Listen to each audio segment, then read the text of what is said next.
শিমুল, আমি এসব কি শুনতেছি? ফাহিম নাকি তানজিলা ম্যাডামকে প্রপোজ করেছে। এই কথা কি একদম সত্যি? আর ম্যাডাম নাকি ফাহিমকে ঠাস করে তার দুই গালে দুটা চড় মেরে দিয়েছে। হ্যাঁ, তুই তো গতকালকেই আসিস নাই আর জানিস না, কলেজে অনেক বড় ঘটনা ঘটে গেছে। ফাইভ গত দুদিন ধরে কলেজে আসতেছে না। সে যদি কলেজে না আসে তাহলে তো সামনে ভালোভাবে পরীক্ষা দিতে পারবে না। ফাহিম বেশ ভালো করে জানে তানজিলা ম্যাডাম ডিভোর্সি। তারপরে ও সে ক্যান ডিভোর্সি ম্যাডামের পেছনে ঘোরাঘুরি করতেছে। ভাই, এটা আমি নিজেও জানি না। তাকে কতবার বোঝানোর চেষ্টা করছি, ডিভোর্স মেয়ের পিছনে ঘোরাঘুরি করা একদম দরকার নেই। দেশে হাজার মেয়ে আছে, তৈরি করেছি, মেয়ের পিছনে ঘোরাঘুরি করিস না। সে এরপরও ডিভোর্সির মেয়ের পিছনে ঘোরাঘুরি করতেছে। এখন তো কিছু একটা করতে হবে। চলো একটু তানজিলা ম্যাডামের কাছ থেকে ঘুরে আসি। ম্যাডামকে তো অনেকজন প্রপোজ করেছে, কিন্তু ম্যাডাম কাউকে তো এইভাবে মারে নাই। নিশ্চয়ই ফাহিম কিছু করতে চেয়েছে, তা না হলে তো ম্যাডাম মারতো না। আমরা যদি এখন জিজ্ঞেস করতে যাই তাহলে উল্টো আমাদের বিপদ হবে ম্যাম। আরও নানান প্রশ্ন করবে, কেন জানতে চেয়েছি ইত্যাদি ইত্যাদি প্রশ্ন করবে। এটা একদম ঠিক বলেছিস। ম্যাডাম প্রশ্ন করবে, তারপরেও তো আমাদের জানা দরকার। যদি না জানি আর ফাহিমদের বাসায় চলে যাই, তাহলে তো ফাহিমের আম্মু হাজারটা প্রশ্ন করবে। তার আগে চল জেনে আসি এবারে ফাহিমদের বাড়িতে যাওয়ার কথা। এই বলে দুই বন্ধু চলে আসলো। তানজিলা ম্যাডামের কেবিনে এসে দেখে তানজিলা ম্যাডাম কার সাথে যেন ফোনে কথা বলছে। দুজনকে দাঁড়িয়ে থাকতে দেখে তানজিলা ম্যাডাম বলতে লাগলো, কি ব্যাপার? তোমরা দুজন এখানে দাঁড়িয়ে আছো কেন? কিছু বলবে না নাকি আমাকে? জি ম্যাডাম, আপনাকে কিছু কথা জিজ্ঞেস করেছিল, তার জন্য আর কি এখানে এসেছি। আপনি যদি অনুমতি দেন তাহলে আমরা কথাগুলো শুরু করতে পারি। হ্যাঁ, জিজ্ঞেস করতে পারো। কি কথা জিজ্ঞেস করবে? আসলে ম্যাডাম, ফাহিমের সাথে আপনার কি হয়েছে? আপনি নাকি ফাহিমকে চর মেরেছেন। আপনাকে তো অনেকজন প্রপোজ করেছে, কিন্তু তাদেরকে তো কিছুই করেন নাই। ফাহিমকে চর মারলেন কেন? ওটার উত্তর জানতে পারি কি আমি? বদমাইশের কোনো উত্তর আমি দিতে পারবো না। আর তোকে শুধু চর মারছি। যদি আমার সাধ্য থাকতো তাহলে তোকে খুন করতে পারতাম। কিন্তু ম্যাডাম, আপনি কেন তার সাথে এমন করবেন? আমরা তো জানতে পারি আমরা তার বন্ধু। আমাদেরকে একটু বলবেন? সে 2 দিন ধরে কাজে আসতেছে না।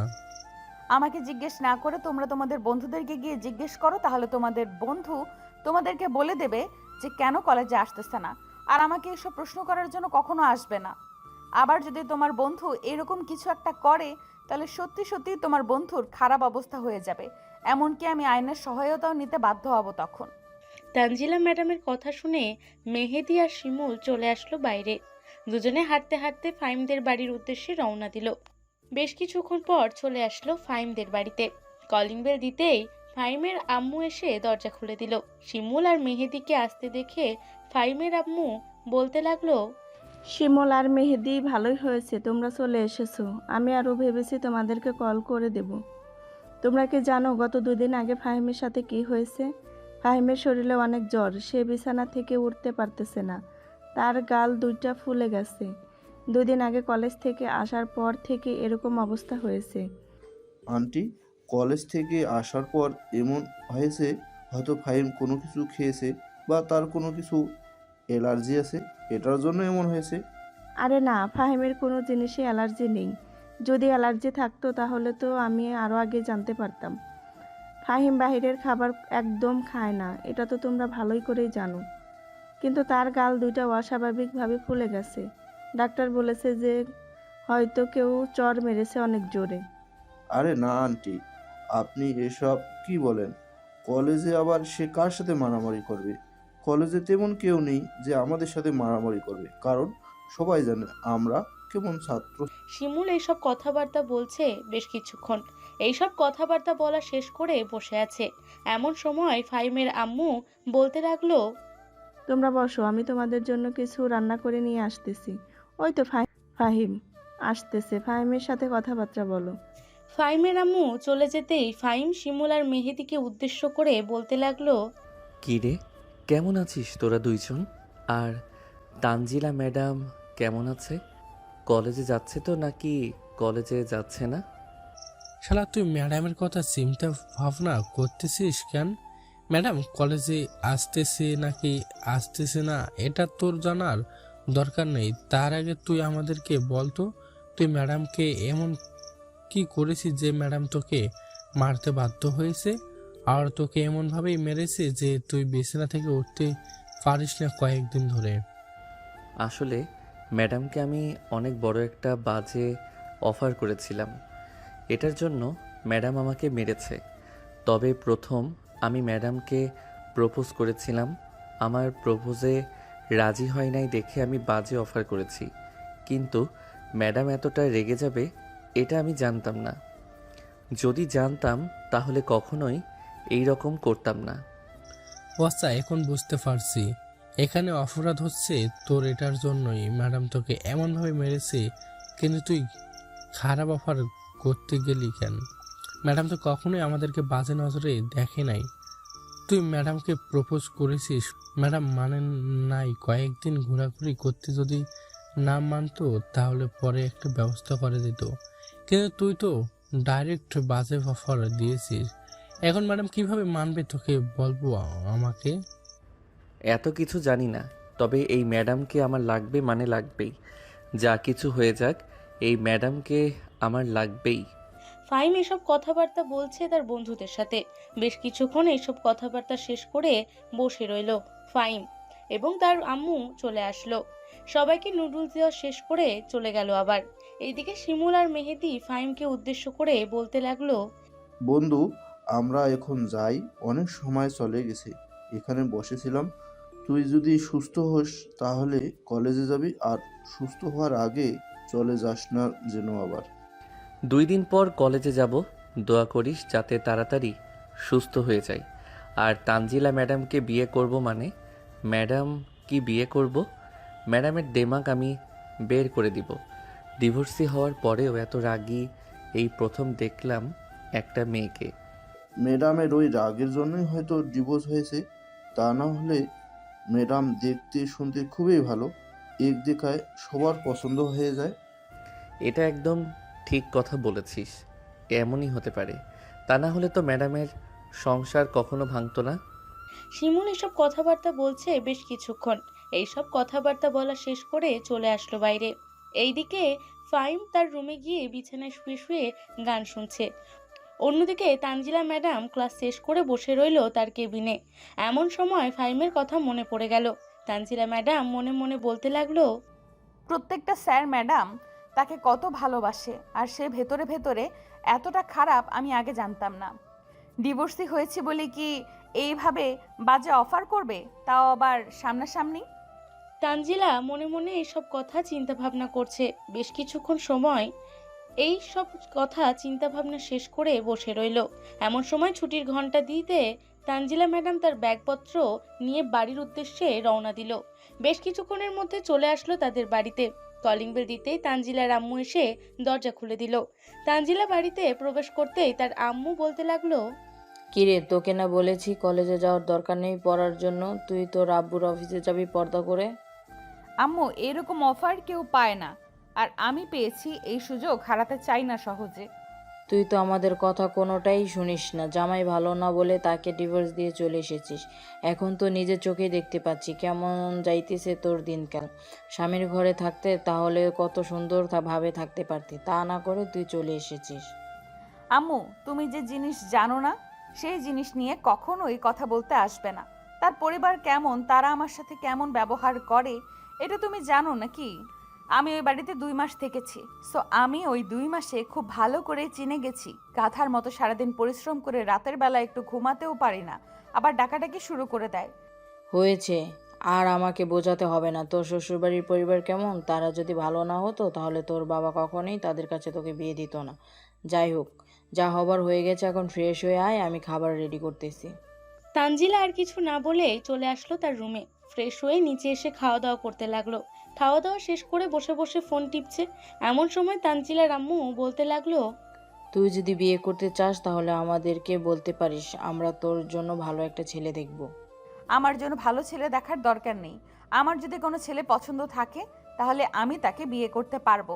তোমাদের তো নাক গলানোর দরকার নেই আমাকে নিয়ে।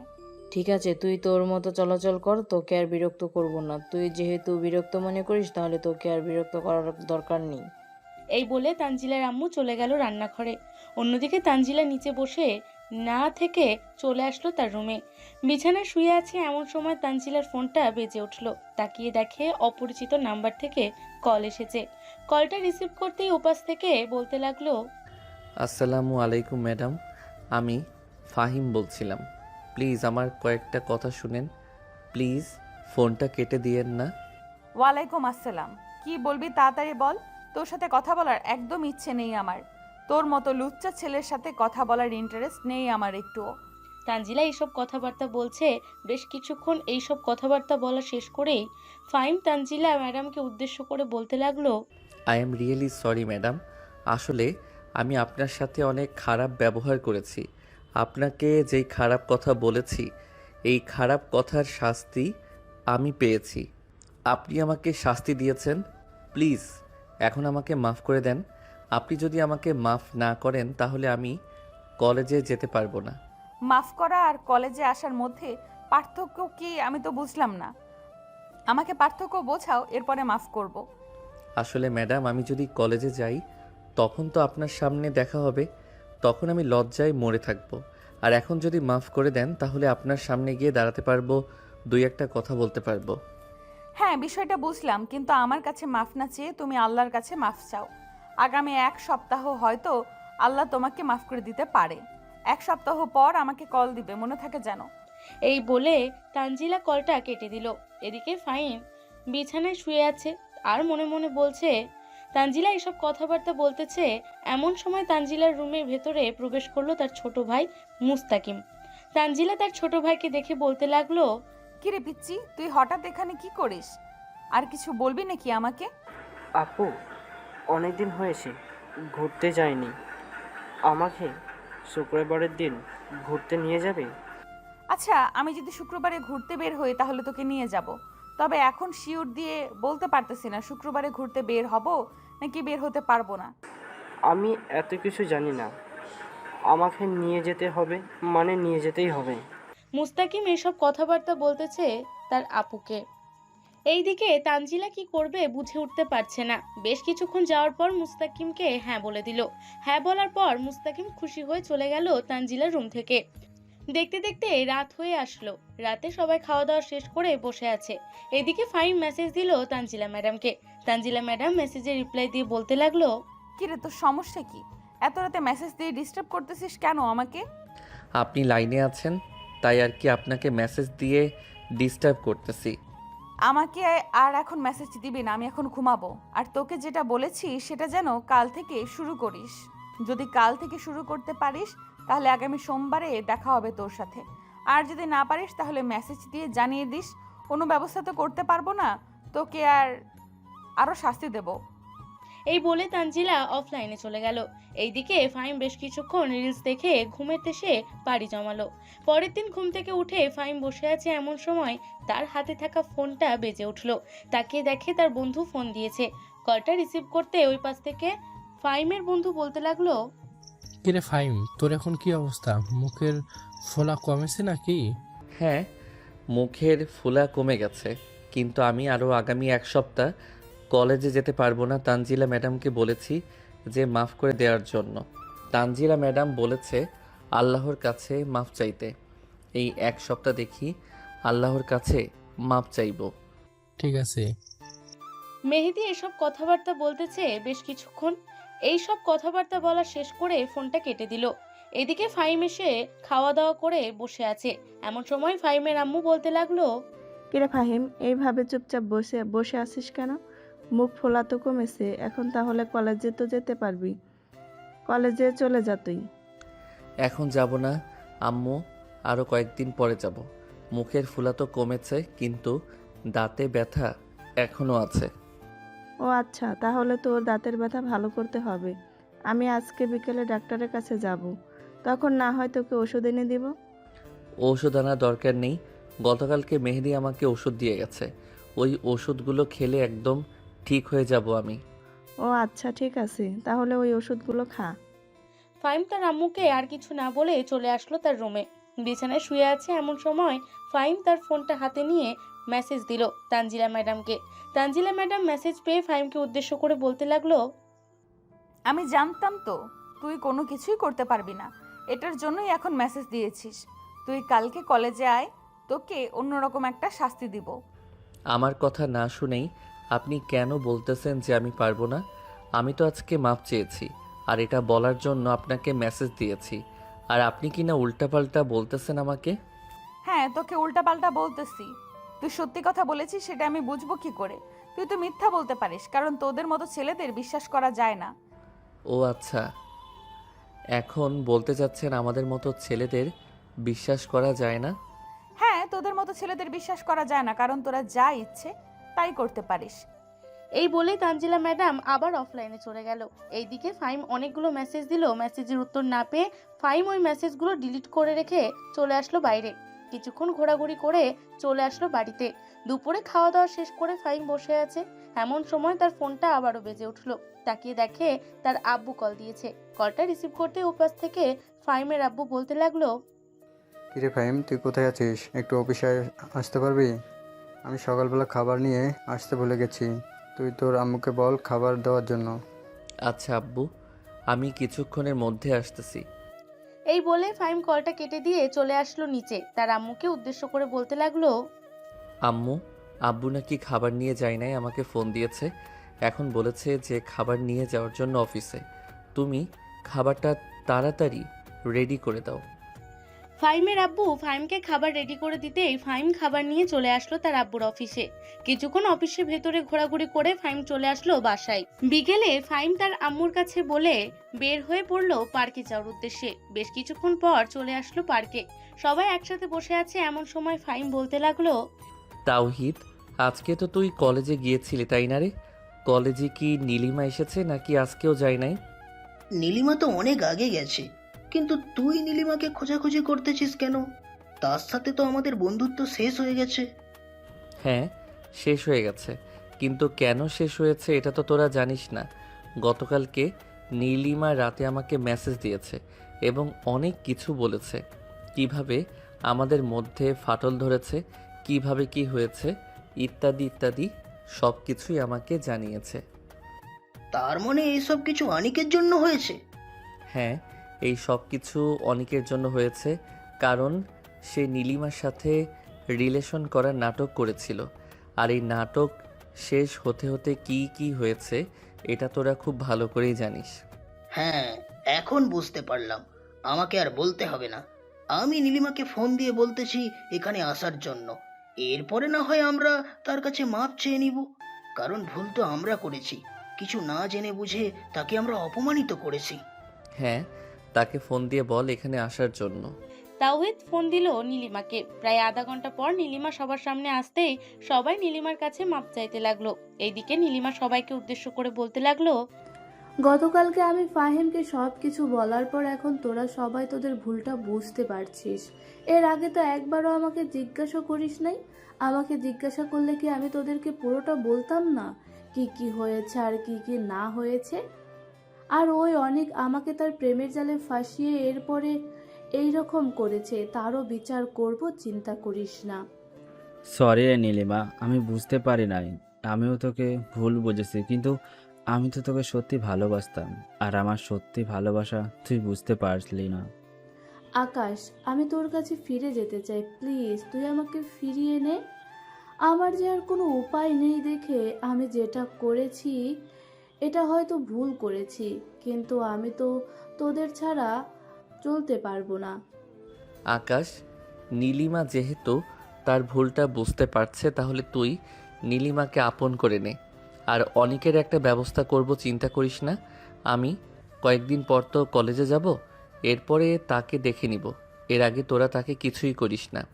সে যেমন করেছে তার শাস্তিও ঠিক তেমনই হবে। ফাহিম এইসব কথাবার্তা বলতেছে, এইদিকে আকাশ আর নীলিমা দুইজন একসাথে বসে আছে। এমন সময় নীলিমা বলতে লাগলো, আকাশ, আমি তোকে বিয়ে করতে চাই, যত তাড়াতাড়ি সম্ভব আমাকে বিয়ে করতে হবে। এখন তো সম্ভব হবে না, আমাকে আরও কয়েকটা দিন সময় দে। কয়েকটা দিন সময় দিলে আমি একটা চাকরির ব্যবস্থা করে এরপর তোদের বাড়িতে আব্বু আম্মুকে পাঠাতে পারবো। ঠিক আছে, আমি তোর অপেক্ষায় রইলাম। এখন তাহলে তুমি বাসায় চলে যাও। এই বলে নীলিমা ওইখান থেকে চলে আসলো তার বাড়িতে। কলিং বেল দিতে নীলিমার আম্মু এসে দরজা খুলে দিল। অন্যদিকে ফাহিম আকাশকে উদ্দেশ্য করে বলতে লাগলো, কিরে আকাশ, তুই কি সত্যি নীলিমাকে বিয়ে করবি নাকি নীলিমাকে মিথ্যা কথা বলেছিস? মিথ্যা কথা বলতে যাব কেন, সত্যি কথা বলছি। আমি ভালো একটা চাকরি পেয়ে গেলে এরপর নীলিমাকে বিয়ে করে নিব। ওর সাথে যা হয়ে গেছে এটা তো ওর ভাগ্যে লেখা ছিল, কিন্তু আমি তোকে ভালোবাসি, তাকে তো আর হারাতে পারবো না। আকাশ তার বন্ধুদের সাথে এইসব কথাবার্তা বলতেছে। এইদিকে ফাহিম চলে আসলো তাদের বাড়িতে। কলিং বেল দিতেই ফাহিমের আম্মু এসে দরজা খুলে দিল। ফাহিম বাড়ির ভেতরে প্রবেশ করতেছে, এমন সময় তার আম্মু বলতে লাগলো, এই ফাহিম, কালকে থেকে তোর কলেজে যেতে হবে। আমি কালকে থেকে তোর আব্বুর সাথে অফিসে যাব, জরুরি কাজ আছে অফিসে। আমার আসতে আসতে 2টা-3টা বেজে যাবে। তুই কলেজে চলে যাস। তোর তো কলেজে ছুটি হবে 3টা বা 4টার দিকে। তোর আগে আমি চলে আসব। ঠিক আছে আম্মু, আমি কালকে থেকে কলেজে যাব।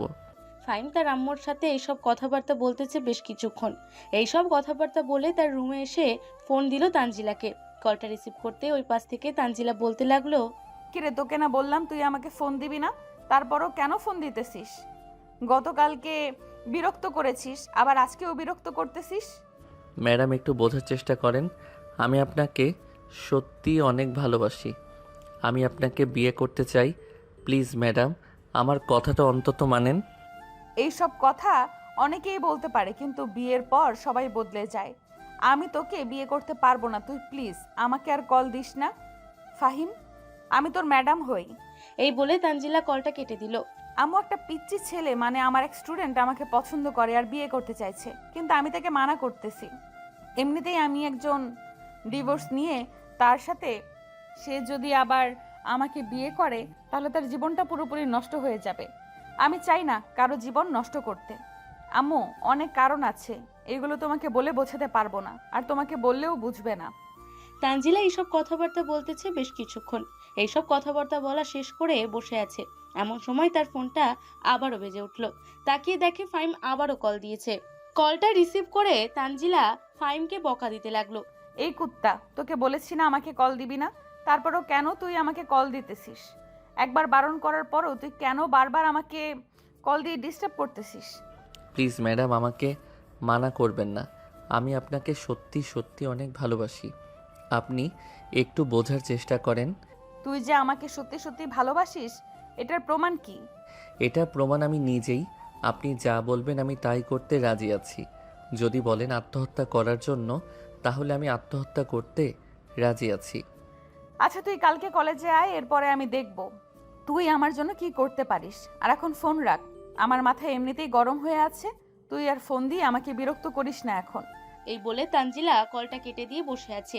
এইদিকে ফাহিম চোখ দুটো বন্ধ করে দীর্ঘ একটা নিঃশ্বাস নিয়ে মনে মনে বলতে লাগলো, তাহলে কালকে তানজিলা ম্যাডাম আমার হতে যাচ্ছে, কিন্তু ম্যাডাম কি এমন পরীক্ষা নিবে?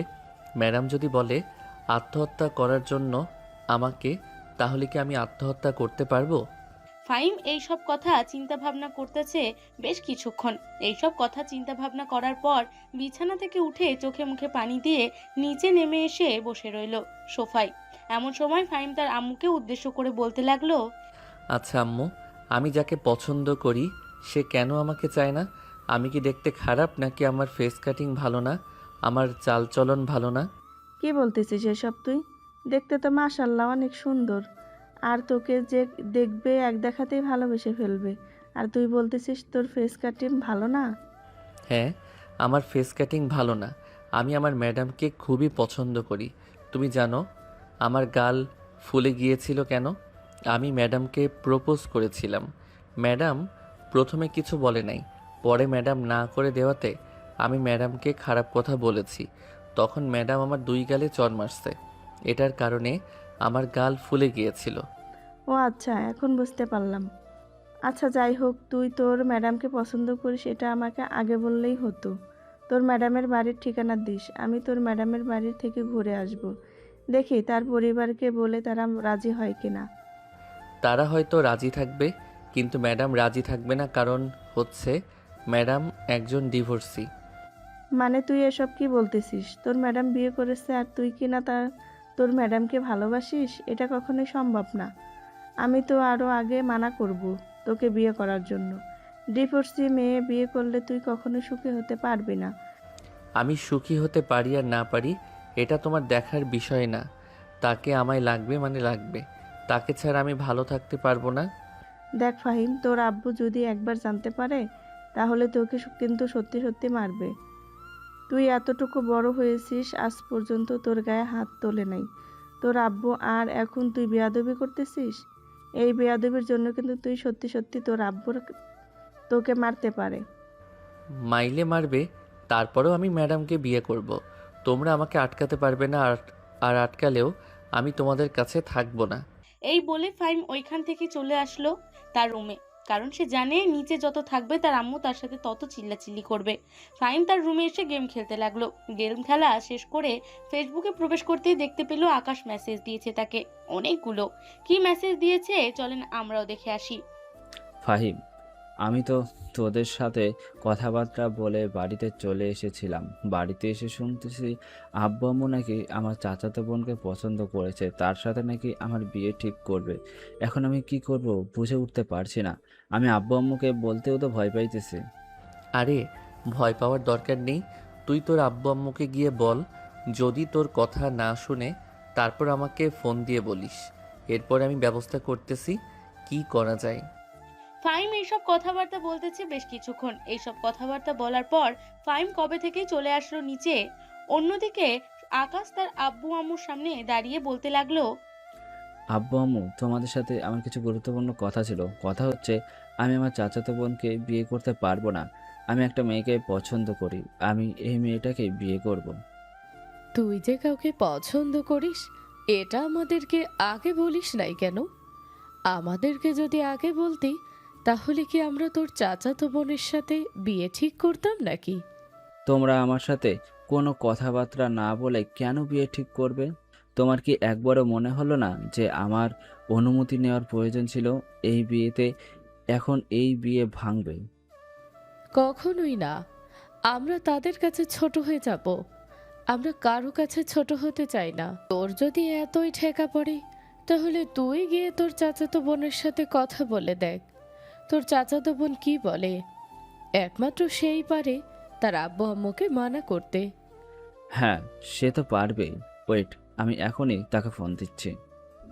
কাউকে ফোন দেওয়ার দরকার নেই, আমি নিজেই চলে এসেছি। আর আকাশ ভাইয়া, তুমি তো জানো আমি একজনকে পছন্দ করি, তাহলে তুমি কিভাবে রাজি হলে বিয়েতে? ফাতেমা, আমি নিজেও জানি না তোর সাথে যে আব্বু আম্মু আমার বিয়ে ঠিক করছে। আমি বাহিরের বন্ধু বান্ধবের সাথে আড্ডা দিয়ে বাড়িতে এসে শুনি, এরপর জানতে পেরি আব্বু আম্মু তোর সাথে আমার বিয়ে ঠিক করেছে। এখন আব্বু আম্মুকে জিজ্ঞেস কর, আমিও বলতেছি এ বিয়ে ভেঙে দেওয়ার জন্য। সামান্য মাত্র কথা হয়েছে, দুই পরিবার একসাথে বসে কথা বললে অবশ্যই বিয়েটা ভেঙে যাবে। আমি আব্বু আম্মুকে বলে এসেছি আমি এই বিয়ে করব না। ওরা বলেছে যে কথা বলবে তাদের সাথে, কথা বলা শেষ করে এরপরে জানাবে। ঠিক আছে, কথা বলা শেষ করে জানাইলে হবে। আর আম্মু, আমি যেই মেয়েকে পছন্দ করি ওই মেয়েকেই আমি বিয়ে করব। তোমরা যদি বলো এখন বিয়ে করার জন্য, তাহলে আমি এখনই বিয়ে করতে পারবো। তোমরা তাদের বাসায় গিয়ে কথাবার্তা বলো। আচ্ছা, তুই ঠিকানা দে, আমরা তাদের বাসায় গিয়ে কথাবার্তা বলবো। এরপরে দেখি তারা কি বলে। রাজি হলে তো বিয়ে দিয়ে দিব। আকাশ আর কিছু না বলে চলে আসলো তার রুমে। অন্যদিকে আকাশের আম্মু সোফায় বসে বসে আকাশের আব্বুকে উদ্দেশ্য করে বলতে লাগলো, আকাশ তো একদম ঠিক কথাই বলেছে। তার অনুমতি নিয়ে বিয়ের কথাবার্তা বলার দরকার ছিল। আমরা তো তার কথা না শুনেই তাদের বিয়ে ঠিক করে ফেলেছিলাম। যাই হোক, কোনো আত্মীয় স্বজনকে তো আর ফোন দিয়ে জানানো হয় নাই, এখন বিয়েটা ভেঙে দিলেই হবে। আকাশের আব্বু আম্মু বসে বসে এসব কথাবার্তা বলতেছে। অন্যদিকে আকাশ তার রুমে গিয়ে ফাহিমকে উদ্দেশ্য করে বলতে লাগলো, ফাহিম, সাহস করে বলতে পারছি, যাক ভালো হয়েছে বিয়েটা আটকে দেওয়া গেছে। আমি তাহলে এখন নীলিমাকে কল দিয়ে জানিয়ে দিই যে কালকে তাদের বাসায় যাব আব্বু আম্মুকে। হ্যাঁ, তুই নীলিমাকে ফোন দিয়ে জানিয়ে দে, তাহলে নীলিমা অনেক খুশি হবে। আকাশ এইসব কথাবার্তা বলতেছে বেশ কিছুক্ষণ। এইসব কথাবার্তা বলা শেষ করে ফোনটা কেটে দিল। এইদিকে ফাইম রাতের খাবার খাইতেছে টেবিলে বসে। এমন সময় ফাইমের আব্বু বলতে লাগলো, তোর বন্ধু বিয়ে করে ফেলতেছে আর তুই এখানে বসে আছিস কেন? তুইও একটা মেয়ে দেখে বিয়ে করে ফেল। তোমার ছেলে বিয়ে তো করবে, তাও আবার একটা ডিভোর্সি মেয়েকে বিয়ে করবে। তোমার ছেলেকে একটু বোঝাও, সে কীভাবে একটা ডিভোর্সি মেয়েকে পছন্দ করলো, আমি এটাই বুঝে উঠতে পারতেছি না। কেন, ডিভোর্সি মেয়ে কি দেখতে খারাপ নাকি যে তুমি ওইভাবে বলতেছো? সে বিয়ে করতে পারবে না। মানুষের পছন্দ যেটা সেটা সে পেয়ে গেল, সে হাজার খুশি থাকবে ওই মানুষটার সাথে। আমি কি তোমার পিছনে কম ঘোরাঘুরি করছিলাম নাকি?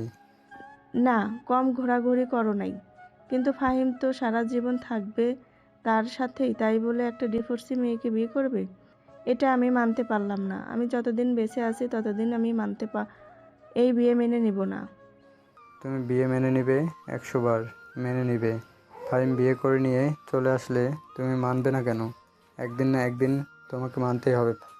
ফাহিম, আমি ফুল সাপোর্ট করবো তোকে। বাপ ছেলে তো মেনে নিয়েছো, আমি আর মেনে না নিয়ে কি থাকতে পারি? যাই হোক, মেয়েটাকে আগে আমি দেখব, এরপর সিদ্ধান্ত নেব তাদের বিয়ে দেওয়া যাবে কি দেওয়া যাবে না। আচ্ছা, মেয়েকে দেখতে পারবে, কালকে কলেজে গেলে তোমাকে দেখিয়ে দিব। ফাইম খাওয়া দাওয়া শেষ করে উপরে এসে শুয়ে আছে। এইদিকে তানজিলা বিছানায় শুয়ে শুয়ে ফাইমের কথা চিন্তা ভাবনা করতে লাগলো। অন্যদিকে ফাইম কি করবে বুঝে উঠতে পারতেছে না। সে কিভাবে তানজিলার সামনে তার মাকে নিয়ে যাবে, এইসব চিন্তা ভাবনা করতে করতে ঘুমের দেশে পাড়ি জমালো ফাইম। পরের দিন সকালে ফাইম ঘুম থেকে উঠে ফ্রেশ হয়ে নিচে এসে খাওয়া দাওয়া করে কলেজের জন্য রেডি হয়ে গেল। রেডি হয়ে চলে এসে তার আম্মুর কাছে বলল। ফাইম তার আম্মুকে উদ্দেশ্য করে বলতে লাগলো, আম্মু, রেডি হয়ে নাও, এখন কলেজে যাব আমি। তুই কলেজে চলে যা, আর তোর ম্যাডামের নাম বলে আমাকে বল। আমি কিছুক্ষণ পর বের হব। কলেজে গিয়ে এক বা দুজন স্টুডেন্টের কাছে জিজ্ঞেস করলেই তো তারা তোর ম্যাডামকে দেখিয়ে দিবে, তাই না? হ্যাঁ, তারা দেখিয়ে দিবে। ম্যাডামের নাম হচ্ছে তানজিলা। ফাইম এই বলে তার আম্মুকে আরো কিছুক্ষণ তানজিলার ফেস কাটিং এর বিবরণ দিয়ে চলে আসলো কলেজে। তার বন্ধুদের সাথে দাঁড়িয়ে আছে বারান্দায়। এইদিকে গেট দিয়ে প্রবেশ করতেছে তানজিলা। এমন সময় হঠাৎ করে পেছন থেকে ফাইমের আম্মু তানজিলাকে উদ্দেশ্য করে বলতে লাগলো, তোমার নাম কি তানজিলা? হ্যাঁ, আমার নাম তানজিলা। কিন্তু আপনি কে? আপনাকে তো চিনলাম না, আর আপনি আমার নাম জানলেন কি করে? তোমার নাম জেনেছি কি করে সেটা না হয় পরে জানতে পারবে। এখন আমার কথা শোনো। তোমার সাথে আমার জরুরি কিছু কথা বলতে চাই। তুমি কখন ফ্রি হতে পারবে আমাকে একটু বলো। আমার সাথে আবার আপনি কি কথা বলবেন? আমি তো আপনাকে চিনি না। আপনি বলতেছেন আমার সাথে কথা বলবেন? তুমি সময় বের করো, তাহলে তুমি বুঝতে পারবে আমি কে। আচ্ছা, আপনি দুপুর 2টার দিকে কলেজে চলে আসেন, আর ওই যে আমার কেবিন দেখতেছেন, ওই কেবিনে চলে আসবেন দুপুর 2টার দিকে। তখন আপনার সাথে কথা বলবো। ঠিক আছে, দুপুর 2টার দিকে আমি চলে আসব, তখন এসে তোমার সাথে কথা বলবো। এই বলে ফাইমের আম্মু চলে গেল। এইদিকে ফাইম বারান্দায় দাঁড়িয়ে সবকিছু দেখছিল। ফাইমের আম্মুর চলে যেতেই আকাশ ফাইমকে উদ্দেশ্য করে বলতে লাগলো, কিরে ফাহিম, তোর আম্মু এসেছিল, তুই দেখেও নিচে গেলি না কেন? এখন তো আবার চলেও গেছে, নিশ্চয়ই তোর সাথে দেখা করার জন্য এসেছিল। আমার সাথে দেখা করার জন্য আসে নাই, তানজিলা ম্যাডামের সাথে দেখা করার জন্য এসেছে। আমি বাড়িতে জানানোর পর আম্মু রাজি হচ্ছিল না, পরে ম্যাডামকে দেখবে বলে বলতেছে, তাই আর কি আমি বলেছি যে এমন সময় যাবে তাহলে ম্যাডামকে পাবে। ম্যাডামের ফেস কাটিংয়ের নাম 2টাই বলে দিয়ে এসেছিলাম, এটার জন্য আম্মু চিনতে পেরে গেছে। বেশ ভালো করেছিস ফেস কাটিং বলে দিয়ে এসে। এখন আল্লাহর কাছে বল যে তোদের দুজনকে এক করে দেওয়ার জন্য। আমি তো গত 9 মাস ধরে ম্যাডামকে আপন করে নিতে চাইতেছি, ম্যাডাম তো কোনো কথাই বলে না। এই 9 মাসে কম করে হলেও প্রায় 60 থেকে 70 বার প্রপোজ করেছি, কিন্তু একটা প্রপোজও অ্যাকসেপ্ট করে নাই। তাই খুব ভালো করে জানি ম্যাডাম ডিভোর্স একবার ম্যাডামের মন ভেঙে গেছে, আবার কি অন্য পুরুষের ওপর সহজে মন বসবে? হয়তো এটার জন্যই তোর প্রপোজাল অ্যাকসেপ্ট করে নাই। আর আমরা তো এখনো ছোট, এটার জন্য হয়তো আরও ম্যাডাম ভেঙে পড়েছে। যাই হোক, তোর আম্মু এসেছে, একটা কিছু ব্যবস্থা করে ফেলবে আজকের মধ্যেই, তুই বলিস। হ্যাঁ, আম্মু যেহেতু এসেছে একটা কিছু তো ব্যবস্থা করবে, কিন্তু ম্যাডাম রাজি হবে কি না এটা নিয়ে সন্দেহ আছি। ম্যাডাম তো কখনোই রাজি হবে না। আরে শালা, তুই কি জ্যোতিষী নাকি যে তুই আগে থেকেই গণনা করতে পারিস? ভাই, আমার মন যেটা বলতেছে আমি তোদেরকে সেটাই বলতেছি। যাই হোক, বিকেলবেলা জানতে পারবো আম্মু ম্যাডামের সাথে কি কি কথা বলেছে। হ্যাঁ, বিকেলবেলায় জানা যাবে। চল এখন ক্লাসে যাই। এই বলে আকাশ, ফাহিম এবং তার আরো কয়েকজন বন্ধু বান্ধব মিলে চলে আসলো ক্লাসরুমে। বেশ কয়েকটা ক্লাস করার পর ফাহিম চলে আসলো ক্যান্টিনে। সবাই একসাথে বসে সিঙ্গারা খাইতেছে। এমন সময় ঘন্টা দিয়ে দিল টিফিনের। ফাহিম ঘড়ির দিকে তাকিয়ে দেখে 2টা বাজে। এমন সময় গেট দিয়ে প্রবেশ করলো তার আম্মু। ফাহিমের আম্মুকে দেখে ফাহিমের বন্ধু বলতে লাগলো, ওই ফাহিম, ওই দেখ তোর আম্মু আর আভার দেখি কলেজে চলে এসেছে। মনে হচ্ছে তানজিলা ম্যাডামের কেবিনের দিকে যাচ্ছে। চল আমরা উকি দিয়ে দেখতে থাকি তারা কি কথাবার্তা বলে। চল যাওয়া যাক তাহলে। এই বলে ফাহিম তার বন্ধুদেরকে নিয়ে চলে আসলো তানজিলা ম্যাডামের কেবিনের বাইরে। আড়ি পেতে তাদের কথাবার্তা শুনতেছে। চলেন আমরাও শুনে আসি তারা কি কি কথাবার্তা বলতেছে। ফাহিমের আম্মু চেয়ারে বসে আছে। এদিকে তানজিলা খাওয়া শেষ করে ফাহিমের আম্মুকে উদ্দেশ্য করে বলতে লাগলো, আপনি এখন বলেন কি বলবেন। তুমি হয়তো আমাকে চিনবে না, আমি হচ্ছে ফাহিমের আম্মু। তোমার সাথে আমার জরুরি কিছু কথা ছিল, কথাগুলো না বললে আবার হয় না। এমন কি কথা যে আপনার আমাকে বলতেই হবে, না বললে হবে না? আর আজকে তো ফাহিম কলেজে এসেছে, সেও তো বলতে পারতো। হ্যাঁ, সে বলতে পারতো, কিন্তু তার বলা আর আমার বলা এক না। আসলে মা, হচ্ছে কি, ফাহিম তোমাকে খুবই ভালোবাসে। ফাহিম আমার কাছে কান্না করে তোমাকে চাইছে। তুমি প্লিজ ফাহিমকে বিয়ে করে নাও। দেখেন আন্টি, আপনি হয়তো জানেন না আমি যে ডিভোর্সি। আপনি যদি জানতেন তাহলে কখনোই আমার কাছে আসতেন না। একজন মা কখনোই তার ছেলের জন্য বাজে চয়েস করবে না। হ্যাঁ, এটা আমি জানি, কিন্তু আমার ছেলে যেখানে সুখে থাকবে, আমি আমার ছেলেকে সেখানেই সুখে রাখবো। তার মানে আপনি বলতে চাইছেন আপনার ছেলেকে আমার বিয়ে করতেই হবে, বিয়ে না করলে চলবে না? আমি যে ডিভোর্সি, এতে আপনাদের কোনো সমস্যা নেই? যদি সমস্যা থাকতো তাহলে কখনো এখানে আসতাম না। আর তোমাকে আমার ভালো লেগে গেছে। তুমি ডিভোর্সি হয়েছো তা কি হয়েছে? মানুষ তো আর মানুষকে এমনি এমনি ডিভোর্স দেয় না। হয়তো কোনো প্রয়োজনে ডিভোর্স দিয়েছো তুমি।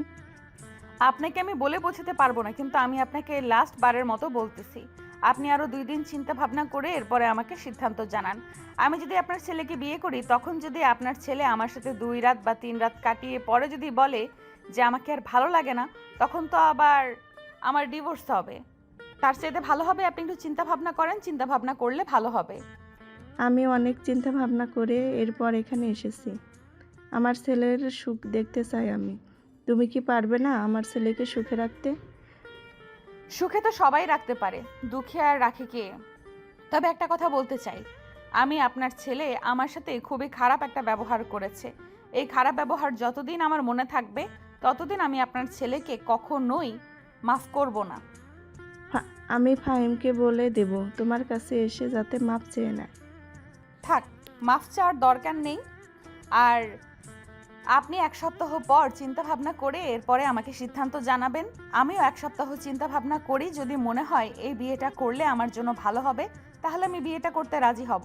আর যদি আমার মনে হয় এই বিয়েটা করলে আমার জীবনে অনেক বড় ক্ষতি হবে, তাহলে আমি বিয়েটা করতে পারবো না। আচ্ছা, তুমি একটু চিন্তা ভাবনা করে দেখো।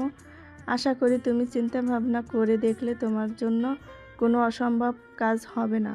ফাহিমের আম্মু আরো কিছুক্ষণ কথাবার্তা বলে ওইখান থেকে চলে গেল তাদের বাসায়। এদিকে ফাহিম তার বন্ধুদেরকে নিয়ে চলে আসলো আবারও ক্যান্টিনে। সবাই একসাথে বসে আছে। এমন সময় মেহেদি ফাহিমকে উদ্দেশ্য করে বলতে লাগলো, ফাহিম, একটা কাজ কর, তুই এক্ষুনি ম্যাডামের কেবিনে যা, গিয়ে ম্যাডামের পা জড়িয়ে ধরে কান্না কান্না ভাব করে ম্যাডামের কাছে মাফ চা। যদি চাইতে পারিস তো হয় তো ম্যাডামের মন বলতে পারে, আর যদি চাইতে না পারিস ম্যাডামের মন থেকে কখনোই বলবে না। এটা তুই খুব ভালো করেই জানিস। হ্যাঁ, আমার মনে হয় এটা করলে ম্যাডামের মন গলে যাবে। এখন আমি যাই, তোরা এখানে বস, আমি দেখি ম্যাডাম আমাকে মাফ করে নাকি। এই বলে ফাহিম চলে আসলো তানজিলার কেবিনে। কিছু না বলে সোজা ঢুকে গেল। তানজিলা ফাহিমকে কিছু বলতে যাবে এমন সময় ফাহিম তানজিলার পা দুইটা জড়িয়ে ধরে বলতে লাগলো, প্লিজ আমাকে মাফ করে দেন, আমি তো অনেক বড় অপরাধ করি নাই, জাস্ট রাগের মাথায় আপনাকে একটু খারাপ কথা বলেছি, তাই বলে এত রাগ করে থাকবেন? ফাহিম, আমার পা ছাড়ো বলতেছি, তা না হলে কিন্তু তোমাকে বকা দিতে বাধ্য হব। আপনি আমাকে বকা দেন অথবা আমাকে মেরে ফেলেন, তারপরেও আমি আপনার পা ছাড়ব না যতক্ষণ না আপনি আমাকে বলতেছেন যে মাফ করে দিয়েছেন। আমি 3 পর্যন্ত গুনবো, যদি তুমি আমার পা না ছাড়ো তাহলে কিন্তু আমি সত্যিই তোমাকে মারতে বাধ্য হব। ঠিক আছে, আপনি শুনতে থাকেন, আমিও আপনার পা ছাড়তেছি না। এই বলে ফাহিম পা আরো শক্ত করে জড়িয়ে ধরলো। এইদিকে তানজিলা 3 পর্যন্ত গোনার পরেও যখন ফাহিম ছাড়তেছে না, তখন তানজিলা বলতে লাগলো, ফাহিম, এইবারের মতো আমাকে ছেড়ে দাও, আমি তোমাকে মাফ করে দিয়েছি, আর তোমার সাথে আমার কিছু কথা আছে। রাতের বেলা তুমি আমাকে ফোন দিও, এখন যাও। সত্যি মাফ করে দিয়েছেন তো, নাকি মনে মনে আবার বকা দিতেছেন আমাকে? যদি মনে মনে বকা দেন তাহলে কিন্তু আমি কষ্ট পাবো। মনে মনে বকা দিব না, তুমি যাও এখান থেকে। ফাহিম ওইখান থেকে চলে আসলো। এইদিকে তানজিলা চুপচাপ চেয়ারে বসে মনে মনে বলতেছে, আমার পা জড়িয়ে ধরে যেহেতু মাফ চেয়েছো, তাহলে সে আর তেমন বেশি খারাপ হবে না। আর এমনিতেও তো সকল স্যার ম্যাডামরা তাকে ভালো বলে, আমি কেন খারাপ বলতেছি? এইদিকে তানজিলা এইসব কথাবার্তা বলতেছে বেশ কিছুক্ষণ। এইসব কথাবার্তা বলা শেষ করে চুপচাপ উঠে চলে আসলো ক্লাস করানোর জন্য। এদিকে ফাহিম তার বন্ধুদের কাছে এসে বলতে লাগলো, যাক মেহেদি, তুই ভালো একটা বুদ্ধি দিয়েছিস, ম্যাডামের মন গলে গিয়েছে। রাতের বেলা বলেছে যে ফোন দেওয়ার জন্য, দেখি রাতের বেলা ফোন দিয়ে হয়তো কিছু বলবে। হ্যাঁ, রাতের বেলা ফোন দিয়ে কথাবার্তা বলিস, আর ম্যাডাম যদি রাজি হয়ে যায় তাহলে তো যত তাড়াতাড়ি পারিস বিয়েটা কারণ তুই আশা করি বুঝতেই পারছিস ম্যাডামের মন যে কোনো সময় পরিবর্তন হতে পারে, কারণ তুই খুব ভালো করে জানিস মেয়েদের বুদ্ধি হাঁটুর নিচে থাকে। মেহেদি এইসব কথাবার্তা বলতেছে বেশ কিছুক্ষণ। এইসব কথাবার্তা বলা শেষ করে ওইখান থেকে চলে সবাইকে বিদায় দিয়ে সবার বাসায় চলে গেল। এদিকে ফাহিম তাদের বাসার সামনে এসে কলিং বেল দিতেই ফাহিমের আম্মু এসে দরজা খুলে দিল। ফাহিমকে দেখে তার আম্মু বলতে লাগলো, বেশ ভালো করেছিস, তাড়াতাড়ি চলে এসেছিস। তানজিলা আমাকে 1 সপ্তাহ সময় দিয়েছে, বলেছে 1 সপ্তাহ চিন্তা ভাবনা করে তারপর তাকে জানানোর জন্য। ফাহিমের আম্মু এইসব কথাবার্তা বলতেছে বেশ কিছুক্ষণ। এইসব কথাবার্তা বলার পর ফাহিম তার আম্মুকে উদ্দেশ্য করে বলতে লাগলো, আম্মু, আমি ম্যাডামের পা জড়িয়ে ধরে মাপ চেয়েছি, ম্যাডাম আমাকে মাফ করে দিয়েছে আর বলেছে যে রাতের বেলা কল দেওয়ার জন্য। দেখি রাতের বেলা কল দিয়ে উনি কি বলে। ঠিক আছে, রাতের বেলা কল দিয়ে তুই না হয় দেখ কি বলে। তবে একটা কথা মনে রাখিস, মেয়েটা একবার কষ্ট পেয়েছে, তুই আর মেয়েটাকে কষ্ট দিস না। যদি মেয়েটাকে পছন্দ না হয় তাহলে আমাকে এখনই বলে দে, আমি মেয়েটাকে মানা করে দিতে বলবো। আম্মু, তুমি তো তোমার ছেলেকে চিনো আমি কেমন, আশা করি উনি আমার কাছে থাকলে কখনোই কষ্ট পাবে না, আর আমি তাকে কষ্ট করতেও দিব না। ফাহিম তার আম্মুর সাথে এসব কথাবার্তা বলে চলে আসলো তার রুমে। ফ্রেশ হয়ে বিছানায় শুয়ে আছে চোখ বন্ধ করে। এমন সময় তার ফোনটা বেজে উঠলো। তাকিয়ে দেখে টুনি কল দিয়েছে। কলটা রিসিভ করতে ওপাশ থেকে টুনি বলতে লাগলো, কি রে কুত্তা, ছাগল, বিলাই, আমি বিয়ে করে ফেলেছি বলে তোরা আমাকে ভুলে যাবি নাকি? একটা দিনও হতে মেসেজ দিস নাই। সত্যি তোর কথা ভুলে গিয়েছিলাম, তোকে আর আমাদের মনেই পড়ে না। তবে এতদিন পর তুই যেহেতু মেসেজ দিয়ে বলেছিস তোর কথা জিজ্ঞেস করার জন্য, এখন তাহলে জিজ্ঞেস করি কেমন আছিস, কি করতেছিস, আর এখন কোথায় আছিস? শ্বশুরবাড়ি না গিয়ে তোদের বাড়ি এসেছিস? এই তো আলহামদুলিল্লাহ ভালো আছি। আজকে সকালবেলা শাশুড়ি বাড়ি থেকে আমাদের বাড়িতে আসলাম, তোদের দুলাভাই আমাকে পৌঁছে দিয়ে গেছে। চিন্তা ভাবনা করতেছি যে কালকে কলেজে যাব আর সবার সাথে আড্ডা দিব। ঠিক আছে, কালকে তাড়াতাড়ি কলেজে চলে আসিস, আর তোর জন্য একটা সারপ্রাইজ আছে। সারপ্রাইজটা কালকে আসলেই তুই শুনতে পাবি কলেজে কি কি করতেছি আমরা। আমি জানি তুই নিশ্চিত তানজিলা ম্যাডামের পিছু এখনও লেগে আছিস, তাই না? কেন যে ওই ডিভোর্সি ম্যাডামের পিছু লেগে আছিস এটাই বুঝি না। ম্যাডামের মধ্যে এমন কি দেখেছিস যে তুই ম্যাডামের জন্য পাগল হয়ে গেছিস? ম্যাডামকে বিয়ে না করলে তোর চলবেই না। জানি না রে এমন কি দেখেছি, তবে আমি ম্যাডামের মন বুঝতে পারি। ম্যাডাম যদি আমাকে কিছু ইশারা দিয়ে বলে তাহলে এই ইশারা আমি বুঝতে পারি। কুত্তা, আমি যে এত বছর ধরে পছন্দ করি তোকে, যে ইশারা ইঙ্গিতে বোঝাতে চেয়েছিলাম, তুই তো একদিনও বুঝোস নাই। আর এখন যেই ম্যাডাম কলেজে এসেছে তখন তুই ম্যাডামের পেছনে লেগে পড়েছিস। আমি বদদোয়া দিলাম, তুই ম্যাডামকে কখনো বিয়ে করতে পারবি না, যা। তুই হাজারো বদদোয়া দিলে কোনো কাজ হবে না। ম্যাডাম আমাকে বিয়ে করতে রাজি হয়ে যাবে। তুই দেখিস আগামী 1 মাসের মধ্যে আমি ম্যাডামকে বিয়ে করে ফেলবো। আচ্ছা, আমিও দেখতে চাই তুই কিভাবে বিয়ে করিস। আমি তো বদদোয়া দিয়েছি, আর তুই খুব ভালো করেই জানিস আমার বদদোয়া কতটা কাজে লাগে। হ্যাঁ জানি তোর বদদোয়া কতটা কাজে লাগে। এখন তাহলে ফোন রাখলাম, কালকে দেখা হচ্ছে কলেজে। আর তুই কিন্তু কাউকে ফোন দিয়ে বলিস না যে চলে এসেছিস। হঠাৎ করে ভালোভাবে পর্দা করে কলেজে গিয়ে সবাইকে চমকে দিবি। ঠিক আছে, ফোন রাখলাম তাহলে। এখন রাতে গ্রুপ কলে আড্ডা দিব আজকে। ফাহিম আর টুনি এইসব কথাবার্তা বলতেছে বেশ কিছুক্ষণ। এইসব কথাবার্তা বলা শেষ করে ফাহিম চলে আসলো নিচে, তার আম্মুকে বলে বাইরে বের হয়ে পড়লো। সন্ধ্যা পর্যন্ত বন্ধুদের সাথে ঘোরাঘুরি করে ফাহিম চলে আসলো বাসায়। রাতে খাবার টেবিলে বসে আছে, এমন সময় ফাহিমের আব্বু ফাহিমের আম্মুকে উদ্দেশ্য করে বলতে লাগলো, ফাহিমের মা, তুমি তো কলেজে গিয়েছিলে, এখন তোমার ছেলের বউ রাজি হয়েছে নাকি রাজি হয় নাই? রাজি তো হয়েছে মনে হয়, তবে আমাকে 1 সপ্তাহ সময় দিয়েছে। বলেছে যে 1 সপ্তাহ পর আমি আমার সিদ্ধান্ত জানালে সে বিয়ে করতে রাজি হবে। আমি 1 সপ্তাহ পর সোজা তার সাথে কথাবার্তা বলে বিকালবেলা তাদের বাড়িতে চলে যাব বিয়ের প্রস্তাব নিয়ে। হ্যাঁ, এটা করলে আরও বেশি ভালো হবে। 1 সপ্তাহ পর তুমি না হয় তাদের বাড়িতে গিয়ে কথা বলে বিয়ের ফাইনাল ডেট জানিয়ে আসলেই হবে। ফাহিম চুপচাপ খাওয়া দাওয়া শেষ করে চলে গেল তার রুমে। বিছানায় শুয়ে ফোনটা হাতে নিতে এমন সময় তানজিলার ফোন আসে। ফাহিম সাথে সাথে কলটা রিসিভ করে কানের কাছে নিয়ে সালাম দিয়ে বলতে লাগলো, আসসালামু আলাইকুম। কি করেন? খাওয়া দাওয়া করেছেন ম্যাডাম? ওয়ালাইকুম আসসালাম। এই তো খাওয়া দাওয়া করে এরপরে এসে মাত্র শুইলাম। ফাহিম, আমি তোমাকে কিছু কথা বলতেছি, মনোযোগ সহকারে শুনবে, এরপরে আমাকে উত্তর দিবে। ঠিক আছে, আপনি বলেন, আমি উত্তর দিতেছি। তুমি তো আমার পেছনে ঘুরঘুর করতেছো অনেক দিন ধরে, এমনকি আমাকে অনেকবার প্রপোজ করেছো, আমি মানা করে দিয়েছি। এখন তোমার আম্মু আর তুমি এমনভাবে আমাকে ধরেছো, আমি এদিকেও যেতে পারতেছি না আর ওইদিকেও যেতে পারতেছি না। তুমি সত্যি করে বলবে আমাকে তুমি ভালোবাসো নাকি আমার সাথে কয়েকদিন শারীরিক সম্পর্ক করে এরপর ডিভোর্স দিয়ে দিবে? আপনাকে আমি ভালোবাসি, আর বিয়ের পর শারীরিক সম্পর্ক সবাই করে। শারীরিক সম্পর্ক দিয়ে কি আসে যায় বলেন? আমি আপনাকে সত্যি মন থেকে ভালোবাসি। আর যদি মন থেকে ভালো না বাসতাম তাহলে কখনোই আপনার পেছনে গুড়গুড় করতাম না। 1-2 মাস ঘুরঘুর করে এরপরে চলে আসতাম। সত্যি বলতে ফাহিম, আমার প্রথম স্বামী যখন আমাকে ডিভোর্স দিয়েছে তখন আমি অনেক ভেঙে পড়েছিলাম। আমার আব্বু আম্মুর জায়গা সম্পত্তি এবং টাকা পয়সার কোনো কমতি নেই, কিন্তু তারা আমার জন্য একটা খারাপ ছেলেকে চয়েস করেছিল। বিয়ের কয়েক মাসের মাথায় তাকে ডিভোর্স দিতে বাধ্য হয়েছিলাম আমি। আর এখন তুমি আমার জীবনে আসতে চাচ্ছ, আমার খুব ভয় হচ্ছে। তুমি যদি আমাকে ছেড়ে চলে যাও? আমার উপরে বিশ্বাস রাখতে পারেন, আমি কখনোই আপনাকে ছেড়ে চলে যাব না। অন্তত এতটুকু আমার উপরে বিশ্বাস রাখেন।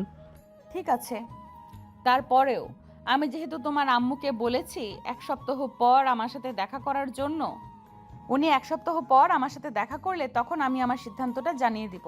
আচ্ছা, তবে এখন থেকে যদি আপনাকে ডিস্টার্ব করি তাহলে কোনো সমস্যা নেই তো? আমাকে বকাঝকা করবেন না তো? না, তোমাকে কখনোই বকাঝকা করব না, তবে একটা কথা, আমার কলেজে একটু কম কথা বলবে। কম কথা বলতে পারবো না, দরকার পড়লে আপনার কেবিনে গিয়ে আপনাকে আদর করে আসবো। ঠিক আছে, ওইটা পরে দেখা যাবে, এখন তাহলে ঘুমাও, কালকে কলেজে দেখা হবে। একটা কথা বলি, রাগ করবে না তো? না, রাগ করব না, তুমি বলো কি বলবে। কালকে যদি আমি আপনাকে জড়িয়ে ধরে লিপ কিস করি তাহলে দিবেন তো লিপ কিস করতে, নাকি দিবেন না? ওইটা পরে দেখা যাবে, এখন ঘুমাও, কালকে কলেজে আসো, এরপরে না হয় দেখবো দেওয়া যায় নাকি দেওয়া যায় না। ফাহিম এইসব কথাবার্তা বলতেছে তানজিলার সাথে বেশ কিছুক্ষণ। কথাবার্তা বলা শেষ করে ঘুমের দেশে পাড়ি জমালো। পরের দিন সকালে ঘুম থেকে উঠে ফ্রেশ হয়ে নিচে এসে খাবার খাইতেছে। এমন সময় ফাহিমের আম্মু বলতে লাগলো, এই ফাইম, এই নেই, এই খাবারটা বৌমাকে দিবি আর বলবি যে দুপুরে খাবার খাওয়ার জন্য। আর তুই কিন্তু এখান থেকে বৌমার পাশাপাশি থাকবি, তাহলে দেখবি যে তোকে বিয়ে করতে রাজি হবে। হ্যাঁ আম্মু, এটা তো অবশ্যই থাকবো। তুমি চিন্তা করো না, তাকে যেহেতু আমি পছন্দ করেছি তাকে এই বাড়ির বউ করে আনবই আনবো। হ্যাঁ, বৌমাকে আমারও খুব পছন্দ হয়েছে রে, এই বাড়িতে আসলে খুবই ভালো হবে। এখন যা তাহলে। ফাইম তার আম্মুর কাছ থেকে বিদায় নিয়ে চলে আসলো কলেজে। গেট দিয়ে প্রবেশ করতে যাবে এমন সময় পেছন থেকে ফাইমের বন্ধু বলতে লাগলো, কিরে ফাইম, কি নিয়ে এসেছিস? আমাদেরকেও দে, আমরা খাই। আরে এটা আমার জন্য না, এটা তানজিলা ম্যাডামের জন্য। আম্মু রান্না করে পাঠিয়েছে। বাহ, বিয়ে করলি না, বিয়ের আগেই খাবার রান্না করে পাঠিয়ে দিয়েছে তোকে দিয়ে। খুব ভালো কাজ করেছে তোর আম্মু। আরে আমাদের সবার জন্য রান্না করেছে, এটার জন্য আম্মু হয়তো তানজিলা ম্যাডামকে দিবে বলে একটু বেশি রান্না করে ফেলেছে। অনেকদিন হয়েছে তোদের বাড়িতে যাই না, আজকে আমরা সবাই মিলে যাব। তুই আন্টিকে ফোন করে দিয়ে বলে দে আন্টির হাতের স্পেশাল রান্না খাবো। আচ্ছা তোরা দাঁড়া, আমি এই খাবারটা দিয়ে এরপরে এসে আম্মুকে কল দিয়ে বলতেছি।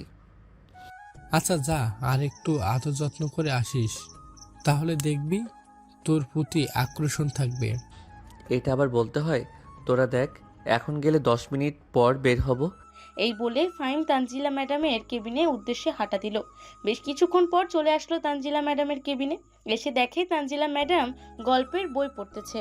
ফাইমকে আসতে দেখে তানজিলা ম্যাডাম বলতে লাগলো, কি ব্যাপার ফাহিম, তুমি এখানে এসেছো আর তোমার হাতে ওইটা কি?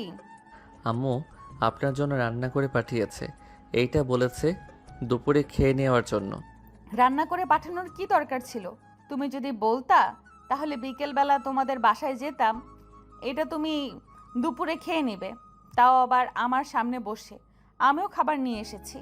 আচ্ছা এটা পরে দেখা যাবে, এখন খাবারটা রাখেন আর কালকে রাতে যেটা বলেছিলাম ওইটা দেওয়ার জন্য রেডি হন। আচ্ছা কাছে এসো। ফাইম তানজিলা ম্যাডামের কাছে যেতেই তানজিলা ম্যাডাম ফাইমকে টান মেরে তার কোলে বসিয়ে ঠোঁটজোড়া কামড়ে ধরে চুষতে লাগলো। অনেক জোরে চুষতেছে, এদিকে ফাইম তানজিলা ম্যাডামকে শক্ত করে জড়িয়ে ধরে রেসপন্স করতেছে। প্রায় 10 মিনিট লিপকিস করার পর তানজিলা ম্যাডাম ফাইমকে ছেড়ে দিয়ে বলতে লাগলো, মনে হয় ট্রেনিং প্রাপ্ত তুমি, তোমার সাথে তো পারলাম না। ট্রেনিং প্রাপ্ত না, এই প্রথম আপনার স্পর্শ পেয়েছি, এটার জন্য আর কি নিজেকে কন্ট্রোল করতে পারি নাই। যেভাবে পারছি সেইভাবে লিপ কিস করেছি। বেশ ভালো করেছো, এখন যাও। এতক্ষণ যদি আমার কেবিনে থাকো তাহলে অনেক মানুষ সন্দেহ করবে। আবার দুপুরবেলা আসবে, তখন আবার আরেকটু আদর করে দেব। আচ্ছা এখন তাহলে গেলাম আমি। এই বলে ফাইম তানজিলার 2 গালে আলতো করে চুমু দিয়ে চলে আসলো তার বন্ধুদের কাছে। ফাইমকে দেখে মেহেদি বলতে লাগলো, শালা 15 মিনিট হয়েছে তুই ম্যাডামের কেবিনে ঢুকেছিস, এই 15 মিনিট কি কি করছিস বল আমাদেরকে। তুই যেটা বলে দিয়েছিলি সেটাই করেছি, এর বাহিরে তো আর কোনো কিছুই করি নাই। আচ্ছা তাই বলে 15 মিনিট যাই হোক, চল এখন ক্লাসরুমে যাই। হ্যাঁ চল যাওয়া যাক তাহলে ক্লাসরুমে। এই বলে মেহেদি, ফাইম এবং তার বাকি বন্ধুরা সবাই মিলে একসাথে চলে আসলো ক্লাসরুমে। বেশ কিছুক্ষণ ক্লাস করার পর ফাইম বলতে লাগলো, বন্ধু বিকেলবেলা একটা পার্টি দিব, তোরা সবাই থাকবি তো?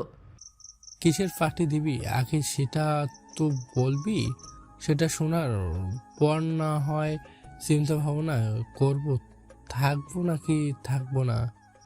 পার্টিটা হচ্ছে আমি তানজিলা ম্যাডামকে তো পেয়ে যাচ্ছি, এটার জন্য একটা পার্টি দিব ছোটোখাটো করে। লাল পানি থাকবে নাকি? আরে না, এসব কোনো কিছুই থাকবে না, জাস্ট কিছু খাবার এসব থাকবে আর অন্য কিছু থাকবে না। ফাইম তার বন্ধুদের সাথে এইসব কথা বলতে লাগলো এবং ক্লাস করতে লাগলো। বেশ কয়েকটা ক্লাস করার পর দুপুর হয়ে আসলো।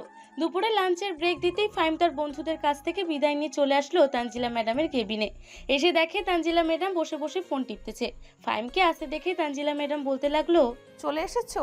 এখানে এসে বসো, আমি তোমাকে খাইয়ে দিতেছি, আর তুমিও আমাকে খাইয়ে দাও।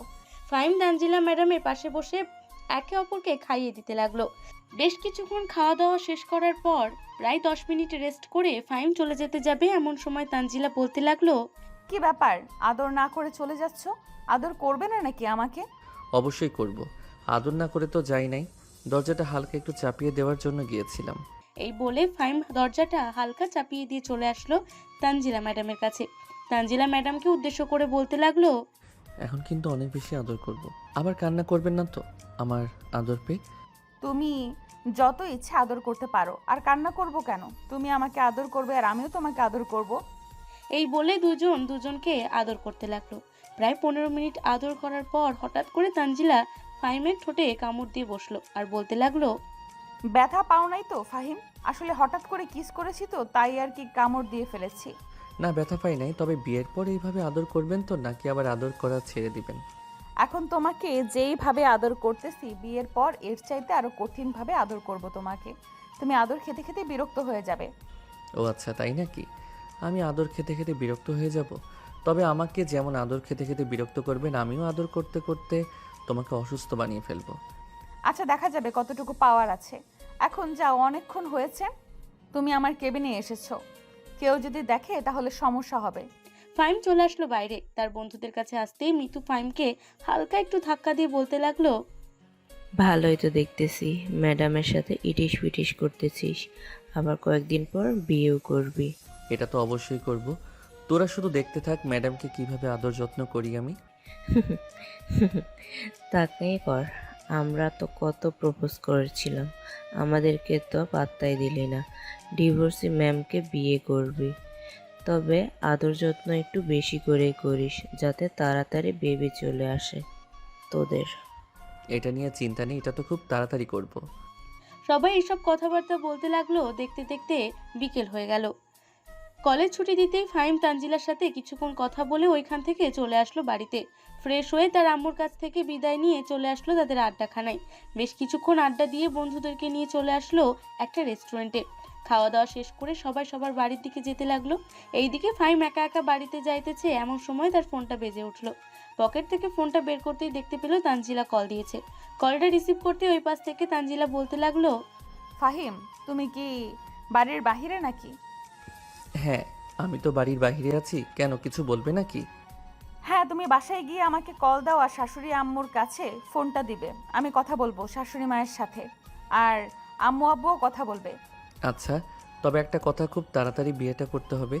দুই পরিবারের কথাবার্তা শেষ হলে বলবে তাড়াতাড়ি বিয়েটা দেওয়ার জন্য। অনুষ্ঠান ছাড়া যদি বিয়ে করি তাহলে চলবে নাকি? যদি অনুষ্ঠান করতে যাই তাহলে তো দেরি হবে, আর অনুষ্ঠান ছাড়া বিয়ে করলে সাথে সাথেই পাবে। তাহলে অনুষ্ঠান ছাড়াই বিয়ে হবে? আচ্ছা, তুমি বাসায় যাও, গিয়ে আমাকে কল দিও। ফাহিম এইসব কথাবার্তা বলতেছে বেশ কিছুক্ষণ। এইসব কথাবার্তা বলার পর কলটা কেটে দিয়ে তাড়াতাড়ি করে চলে আসলো বাসায়। সোফায় বসে কল দিল তানজিলাকে। তানজিলা কলটা রিসিভ করতেই ফাহিম তার আম্মুর হাতে কলটা দিতেই ফাহিমের আম্মু কথা বলতে লাগলো, কেমন আছো তানজিলা? আলহামদুলিল্লাহ ভালো আছি, আপনি কেমন আছেন? ও আলহামদুলিল্লাহ, আমিও ভালো আছি। এই নেন, আব্বু আম্মুর সাথে কথা বলেন, ওনারা আপনাদের সাথে কথা বলতে চায়। এই বলে তানজিলা তার ফোনটা ফাহিমের আম্মুর কাছে দিতেই তানজিলার আম্মু ফাহিমের আম্মুর সাথে কথাবার্তা বলতে লাগলো। বেশ কিছুক্ষণ কথাবার্তা বলা শেষ করে বসে আছে, এমন সময় ফাহিম তার আম্মুকে উদ্দেশ্য করে বলতে লাগলো, আম্মু, তার পরিবার কি বলেছে? তারা বিয়ে দিতে রাজি হয়েছে নাকি হয়নি? তারা তো বিয়ে দিতে রাজি হয়েছে, তবে কালকে তারা আসবে। তারা আসলে তোর বাবাও থাকবে এবং তোরা সবাই থাকবি। দু পরিবার কথাবার্তা শেষে হলে এমনও হতে পারে কালকেই দিয়ে দিতে পারি তোদের। ইয়াহু! এই বলে ফাহিম তার আম্মুকে জড়িয়ে ধরলো আর বলতে লাগলো, ধন্যবাদ আম্মু, আমি তাহলে এখন রুমে গেলাম। এই বলে ফাহিম চলে গেল তার রুমে। দরজাটা লাগিয়ে ফোন দিল তানজিলাকে। বেশ কিছুক্ষণ তানজিলার সাথে কথা বলার পর ফাহিম বলতে লাগলো, কালকেই তাহলে আমাদের বিয়েটা হচ্ছে। আমার কত যে আনন্দ লাগতেছে সেটা বলে বোঝাতে পারবো না। হ্যাঁ, কালকেই বিয়েটা হবে। তুমি কালকের জন্য রেডি থাকো। কালকে সারা রাত আমাকে আদর করতে হবে। যদি আদর করতে না পারো তাহলে তোমার ওইটা কেটে ফেলবো। চিন্তা করো না, দরকার পড়লে ট্যাবলেট খেয়ে সারা রাত আদর করব।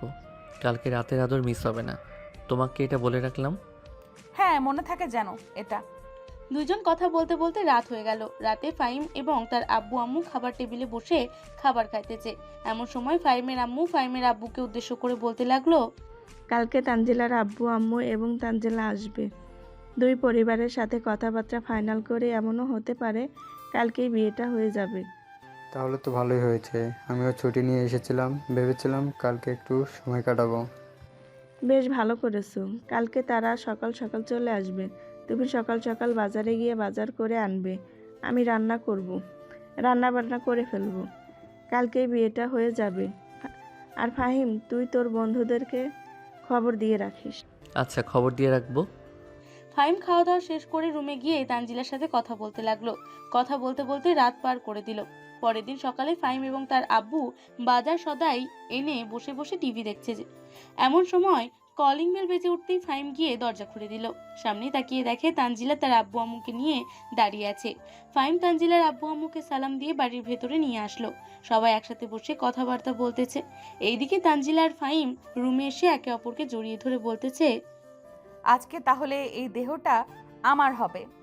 এখন থেকে প্রতিদিন এই বুকের উপরে ঘুমাতে পারবো, তাই না ফাহিম? হ্যাঁ, আমার সিনিয়র ম্যাডাম, এখন থেকে প্রত্যেক দিন এই বুকে ঘুমাতে পারবেন। এই বুক শুধু আপনার, অন্য কারো না। দুইজন কথাবার্তা বলতেছে। এমন সময় রুমের ভেতরে প্রবেশ করলো ফাহিমের বন্ধু বান্ধবরা। তাদেরকে দেখে একে অপরকে ছেড়ে দিয়ে বসে পড়লো আলাদা। এদিকে ফাহিমের বন্ধু বান্ধবরা তাদেরকে কিছু বলল না। সবাই একসাথে কথা বলতে লাগলো। কথা বলতে বলতে রাত হয়ে এসেছে। রাতে খাওয়া দাওয়া শেষ করে কাজী সাহেব এসে বিয়েটা পড়িয়ে দিয়ে চলে গেল। এইদিকে ফাহিমের বন্ধুরা তাদের বাসরঘর সাজিয়ে দিতেছে। বেশ কিছুক্ষণের মধ্যে বাসরঘর সাজানো শেষ হতেই দুজনকে রুমে দিয়ে ফাহিমের বন্ধু বলতে লাগলো, মামা, বিড়ালটা কিন্তু অনেক বড় হয়েছে। ভালোভাবে কিন্তু মারবি, না হলে কিন্তু পালিয়ে যাবে। শালা, যা ভাগ এখান থেকে। এখন আমি বিড়াল মারবো, তোরা ডিস্টার্ব করবি না। এই বলে ফাহিম ঠাস করে দরজা লাগিয়ে দিয়ে চলে আসলো বিছানায়। দুইজনকে বেশ মানিয়েছে।